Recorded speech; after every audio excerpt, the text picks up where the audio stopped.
The Tampa Bay Buccaneers and Green Bay Packers are set to face off in Tampa Bay's home opener, the first meeting between the two since the NFC Championship in Lambeau back in 2021.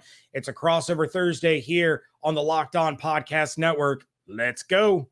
You are Locked On Buccaneers, your daily Tampa Bay Buccaneers podcast, part of the Locked On Podcast Network, your team every day.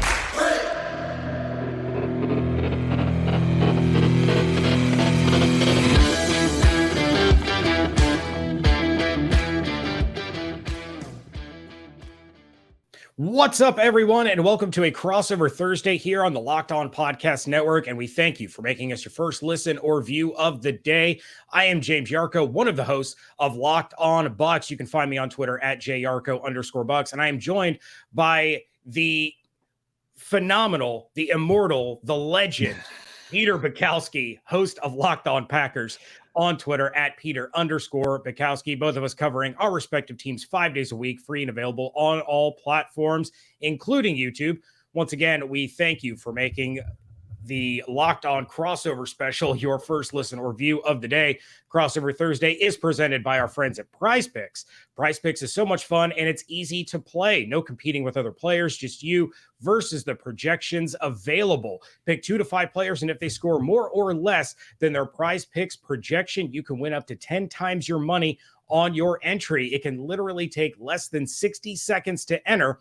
It's that easy. We love Prize Picks, and we know you will too. First-time users can receive a 100% instant deposit match up to $100 with promo code Locked On. That's prizepicks.com, promo code Locked On. Peter, it's great to see you. Great to do a show with you. We've done some stuff before for Locked On NFL, but I get to fill in this week on Crossover Thursday. Excited to talk Bucs Packers with you. So let's kick things off with the Packers side of the football. They're 1-1. They lose to Minnesota, and then as they normally do, you could set your watch by it, they beat the Chicago Bears. But heading into this game, what is the top story for the Green Bay Packers? I think this week it might be different than some other weeks. This week it is I think a lot more about, can they take advantage of what's going on with the Tampa Bay offense? I think in a different week, you'd be much more worried about what's happening with Tampa's defense. They're, once again, awesome on that side of the ball, right? But I think when you're looking at this team now, the last time you and I did one of these was for a game played in January a couple of years ago. We don't have to speak any more about that. We will. But I'm sure we will. That was so much about, how do they stop Godwin and Evans and Gronk and Leonard Fournette and Tom Brady and this incredible offensive line? And we just sort of, I guess I sort of just assumed, the Packers are going to be able to score. They scored on everyone that year, even the Bucs in the opening of that, before Aaron Rodgers decided to just lose his mind and start throwing to the wrong team, which is a thing he never does. Except in Tampa. That's the weird thing about his NFL career, is he just loves to turn the ball over in Tampa and nowhere else. But I think with now the confirmed suspension of Mike Evans, the uncertainty about Chris Godwin, as we're recording this, he didn't practice on Wednesday in the part of the practice that was open to the media. You have a backup left tackle who's now hurt. And so now you're like on the third string left tackle. You're dealing with a rookie at left guard, a backup at center, and this Packers pass rush, if you look at the league leaders in pressures right now, it's Preston Smith, Rashawn Gary, and Kenny Clark are all in the top 6 in terms of pressures. Kenny Clark has the same number of pressures as Aaron Donald in half the pass rush reps. He has been a monster in that department. And so it's like, okay, is Joe Barry going to play the umbrella passive style of coverage that we've seen, or is he going to do kind of what Mike Pettin did and say, no, this is man coverage time? That's the only way to beat the Bucs.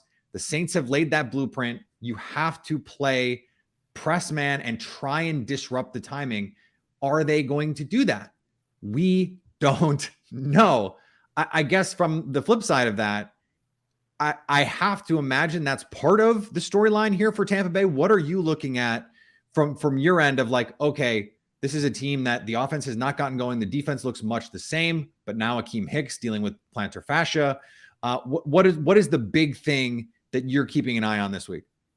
The big thing, of course, and you've already mentioned it, is the offense, more specifically the pass catchers for Tampa Bay. I don't think Godwin is going to go this weekend. I would be shocked if he does. When all of this went down after the Cowboys game, I had kind of earmarked week 4 against the Kansas City Chiefs as to when I expected Chris Godwin to return. Now you're down Mike Evans. You don't know the status of Julio. I was leaning more towards he wasn't going to play against the New Orleans Saints, given that he was a true game time decision. I do think I'm leaning more towards he will play in this game. The question is how effective and how much will he play? So the Bucs go out and they sign Cole Beasley. They gave this big offseason free agent contract to Russell Gage, who can't seem to get a target outside of 5 yards beyond the line of scrimmage. You had Rashad Perryman, who again stepped up in a big moment for the Buccaneers against the Saints, much like he did in the win against the Buffalo Bills. You had Scotty Miller lead the team in targets against the New Orleans Saints, but still Packers killer Scotty Miller. Packers, yes, legend, Buccaneers legend Scotty Miller, who I didn't think was even going to make the team. But he leads the team in targets in week 2, but only came away with 3 receptions. And you're seeing the gigantic void left by Rob Gronkowski. The tight end position just isn't getting the targets, isn't getting the receptions. Over the course of 2 games, the tight end position as a whole has 7 targets. 5 of those have gone to Cameron Brate. 2 of them have gone to Cade Otton. So it's all about, as you mentioned, the protection issues obviously are going to be a problem. So Brady has to get that ball out quickly if he's going to throw, and those routes have to be short, quick, and you're going to have to rely on playmaking in space. You're going to have to rely on just chipping away and moving the chains.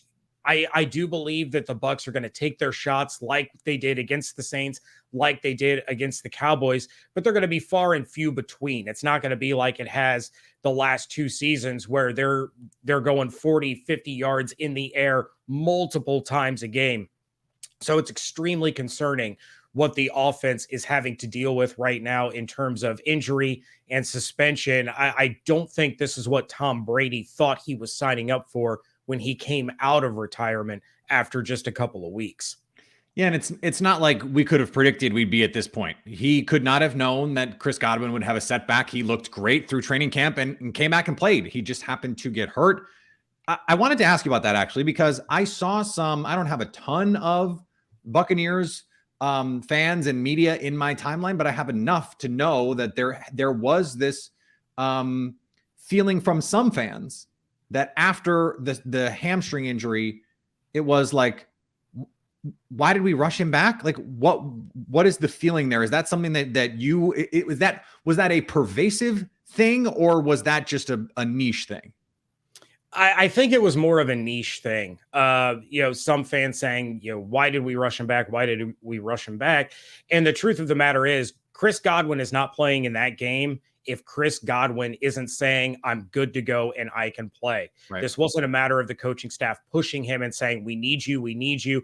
It was a matter of, are you physically ready to set foot on a football field without taking any contact in practices or in training camp or anything of the sort? So he's not active if he's not the one giving the thumbs up. So it wasn't a rushing him back kind of thing. It was strictly left up to Chris Godwin, and he was ready to go. It was just kind of one of those fluky things where, he went down to the ground and tried to stay up and stretch that hamstring just a little too much.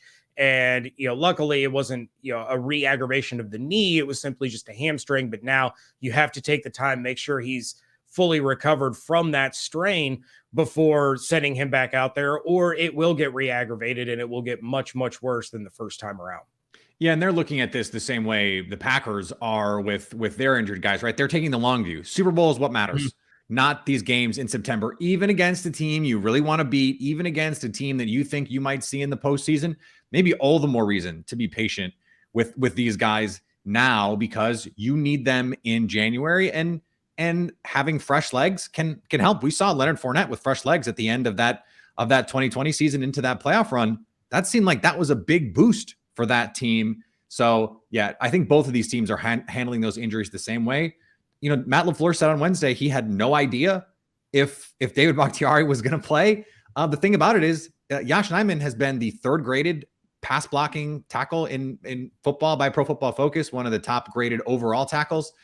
He's played really, really well. So I'm really interested to see him against this pass rush, but we have time to get into the matchups. Absolutely. We are going to get into those in just a moment. But first, I'm getting a little bit older. I can't believe that I am closer to 40 than I am at 35. Got a little bit of the dad bod going on, and I don't recover as quickly as I used to when I was a young pup. But looking for a way to get a little bit more energy, a little more pep in my step. And Nugenix is the type of thing that is helping me get there. I want more energy, chasing the kids around, getting up for work, staying up, watching football games, not a lot of sleep going on in this house. And Nugenix Total T Testosterone Booster with Testofen will help you turn back the clock, re-energize your workouts, get you better results at the gym, and help you feel like the man you really want to be. Nugenix Total T contains man-boosting key ingredients like Testofen. It has been validated in 5 clinical studies, shown to boost free testosterone levels in men. Because Nugenix Total T boosts free testosterone that the aging process robs, you'll feel stronger, leaner, with more energy and drive, and more passion too. Your partner will notice a difference. Nugenix Total T can help re-energize your life and help you get back to the powerful, confident, good-looking warrior you used to be. Now, get a complimentary bottle of Nugenix Total T when you text NFL to 231-231. Text now and get a bottle of Nugenix Thermo, their most powerful fat incinerator ever, with key ingredients to help you get back into shape fast, absolutely free. Text NFL to 231-231. Text NFL to 231-231.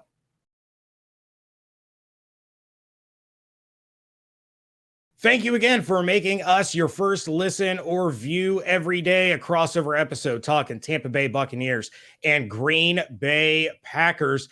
Peter, let's get into some of the key matchups that fans are going to want to keep an eye on. And we're going to start with the Packers side of the football once again. What is the key matchup that you think will help propel the Packers to victory in this one? I think it's running the ball. Can the Packers run the ball? And one of the reasons why they struggled in those matchups in 2020 and in that postseason was they couldn't effectively run the ball. And that Buccaneers run defense was so good. I've been making this point all week. That group was so good. Teams just said, we give up. We're just not going to do it. Like they just didn't even try to run the ball that season. And I think the Packers, they just can't take that approach. Now, this run defense so far through 2 games, this has been a very good Tampa Bay defense, not quite to the same level with the rushing defense. They're 15th in rushing defense DVOA. Yeah. Like that's a fine number. It's certainly much better than the Packers run defense right now, but the Packers have an elite rushing offense. We saw them beat the Bears basically single-handedly, and even against the Minnesota Vikings, when the offense did not score a lot of points, the run game averaged over 6 yards a carry in that game. They handled that game up front in the trenches. They get Elgton Jenkins back last week. He immediately made a huge impact on that running game. They ran to the right. I don't want to say exclusively, but certainly more than they ran to the left. And part of that is Elgton Jenkins is just that dude in terms of being a run blocker. They've gone to a more diverse group of schemes. They're not just a wide zone team. This is not just like Sean McVay. It's wide zone. It's play action off wide zone. No. They're bringing in duo and counter runs, gap runs. They killed the Bears with these pin and pull runs where you're getting Josh Myers and Yosh Nijman out there on the move. They're really good in space. And so you're going to make those Buccaneers linebackers flow. Levante David, really good at that. Devin White is a really fast linebacker. But the Packers are going to make them sift through traffic, going to make them read. And that was the thing last week too. The Matt Eberflus defense has been traditionally really good at keeping those linebackers from having to be in disadvantageous positions against play action. They're so well coached. They don't react to those play action fakes. The Packers got the Bears a couple times, just like all three linebackers, just not going the right direction. And it opened up space for Sammy Watkins in behind on these little inbreakers. And I think the Packers are going to have to be able to run it effectively to make some of that stuff a little more plausible. Because if they don't run it effectively, yes, you don't need to have a good run game to have a good play action game. We have data that says that. But if you're not running it, A, or B, you're not running it effectively at all, you're then less likely to run it. And we know play action is more likely to be effective in situations where the defense plausibly thinks you're going to run it. So if the Packers can win that offensive line battle in the trenches, that makes everything easier for them offensively. They have to run the ball. I have to think for the Buccaneers, that same sort of message applies to the offense, given the skill position. We spent the whole A block talking about it.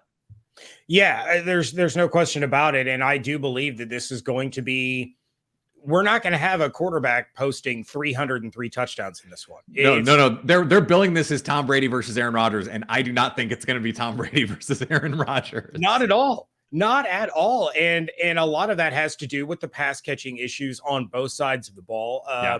And, both of these defenses are very opportunistic. And so I feel that this is going to be one of those games where each offense is just trying to make sure they don't make a mistake, because they know that the 11 guys opposite of them will capitalize if a mistake is made. So we're going to see heavy doses of Aaron Jones and A.J. Dillon. We're going to see heavy doses of Leonard Fournette and Rachaad White, and now Keyshawn Vaughn with Giovanni Bernard being placed on the IR. Keyshawn Vaughn is now going to get an opportunity to suit up for a game, and he showed some flashes last year. So it's absolutely going to be, I think, a attempted run heavy game in this one. And as you pointed out, they really like the rookie White, right? That's one of those guys that's like all the media people that I follow, Greg Allman and those guys are like, no, this kid is the goods. He can be very special. He just hasn't quite shown it yet. But, again, we've seen those flashes throughout training camp and throughout the preseason that, he can get it done. I think, like many rookies, he's still getting acclimated to the NFL game. So I think he's a guy that we're going to look back later in the season and say, wow, look at what he has provided this offense. It's just not showing up early on in the stat sheet. And Leonard Fournette, after the Saints game, said that he felt like he was running on one leg. That's a little concerning for Bucs fans, probably putting a little smile on some Packers fans' faces. But it's going to be a lot of running and it's going to be a lot of defense. And when I take a look at this game, I mentioned both defenses are going to try to be opportunistic. So you can't run every play. These quarterbacks are going to have to put the ball in the air. And the key matchup that I'm looking at is Jamel Dean against Aaron Rodgers. The Buccaneers defense is first in scoring defense, 6.5 points per game. They've allowed one touchdown in 2 games. And that one touchdown was pretty much when the game against the Saints was already over with. Second in takeaways with 6, first in total team sacks with 10, 8th in passing defense, and then 10th in rushing yards allowed per game. So you take a look at Jamel Dean. He's allowed a 45.5% completion percentage when targeted, allowed just 31 yards, and a quarterback rating of 12.9.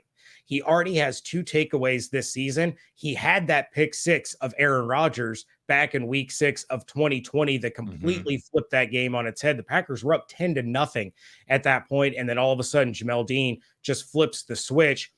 In 2 games against Aaron Rodgers in 2020, that regular season and that NFC Championship, he was targeted 8 times, allowed 4 receptions, a 0.0 quarterback rating in the regular season game, 86.1 quarterback rating in the NFC Championship, no touchdowns allowed, only 41 yards allowed. Jamel Dean is that dude, and he is the perfect complement to Carlton Davis. So you take a look at the way he's elevated his play. He straight up just took the job from Sean Murphy-Bunting in that competition during training camp. both of these guys are free agents after the season. And David Harrison and I have talked numerous times on Locked On Bucs about how these guys weren't just competing for a starting job. They were competing for a contract as to which of these two guys was going to return. Jamel Dean can be a major X factor in this game, and he just really tends to play well against Aaron Rodgers. The question is, how are these corners going to line up against the receivers? Because there really is no set number one wide receiver. I expect Allen Lazard to kind of emerge as that guy. We've seen Christian Watson have some drop issues early in the season. I fully expect that to be cleaned up and fixed, and he is going to be a fantastic wide receiver. Sammy Watkins is always dangerous, but the biggest question is, who is Davis going to line up against? Who is Jamel Dean going to line up against? I was going to ask you, actually, because I was looking at the depth chart and having watched them play, they haven't really played a team through. I think the Cowboys could have been this team, but they haven't really been so far. But Allen Lazard last season played over 50% of his snaps from the slot. Mm-hmm. And so I'm just wondering if the Packers say, okay, we're going to put Allen Lazard in the slot a bunch. Is it Logan Ryan that they're going to move down there and let Antoine Winfield play a little bit more like deep half? Or do you put Antoine Winfield on him in those situations? Like, I'm just really curious to see how they're going to line that stuff up. Or you just say, Carlton Davis, Allen Lazard is your guy, play the old Gary Ellerson cat defense. You got that cat, you got that cat, and just go from there. I'm fascinated to see how Tampa decides to do that. How do you think they will handle this receiver group? I think it's going to be a lot of deception. That's what Todd Bowles likes to do. You could see Logan Ryan or Keanu Neal come down and line up in the slot, and then that's not even the guy who's covering him. It'll be Antoine Winfield that comes down and covers him, or it'll be Levante David that's covering him in a shallow area. Todd Bowles is so good at disguising what he's actually going to do, and I think that's what has made this defense so successful early in the season. If I had to guess, Carlton Davis is basically going to have one side of the field. Jamel Dean is basically going to have the other side of the field. And Sean Murphy-Bunting is going to continue to just walk up and down the sideline. He's had virtually no playing time at all this season. And you have rookie Zion McCollum, who looks to be on his way back from a hamstring injury. Not sure how involved he's going to be, because if Sean Murphy-Bunting can't see the field, I would be surprised if Zion McCollum does. But Todd Bowles is so good at shifting and rotating these safeties around, because they're all so versatile that not only does it keep the offense guessing, it also helps this defense kind of lull the offense into thinking they know what they see and then capitalizing by taking the ball away or getting to the quarterback. All right. There's still plenty more to discuss with these two teams that we expect to be in the mix in the NFC. We'll give our predictions here coming up. Before we do that, let's talk about our friends at Bet Online. Bet Online is your number one source for all of your pro and college football action and all of your betting needs this season. I like the under in this game. They almost couldn't set the line low enough for me not to like the under in this game. Find all of the latest football developments, game matchups, news, everything you need for this year's NFL season at Bet Online. They're your continued source for all of your sports wagering info. They have live betting. They do esports. Right now, there's plenty of fun golf stuff with the President's Cup here, boxing, MMA, and the NBA season right around the corner. Baseball playoffs right around the corner. Head to the website or use your mobile device to learn more about the trends and the action. Bet Online, where the game starts.